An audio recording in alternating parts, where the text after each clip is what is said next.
ميم تلك آيات الكتاب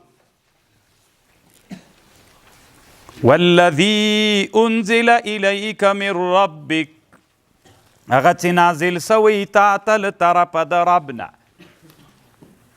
حق دا ولكن أكثر الناس لا يؤمنون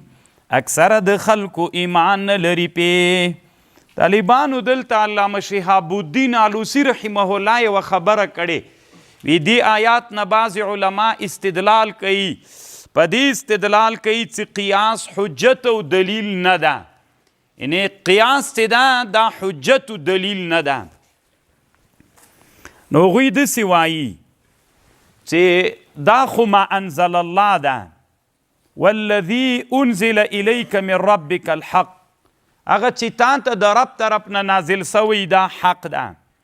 ومن لم يحكم بما انزل الله فاولئک هم الکافرون دی نو قیاس ما انزل الله نه ده نو چې نسو هیڅ دلیل نه ده روح المانی جواب کړی قیاس چې دا ما انزل الله ده ځکه د مقیس علیه کې کوم حکم چې وي هغه الله نازل کړی ده اماغه علت چې په مقیس کې پیدا سو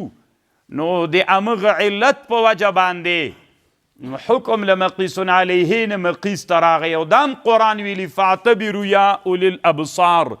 نو قیاس حجت ده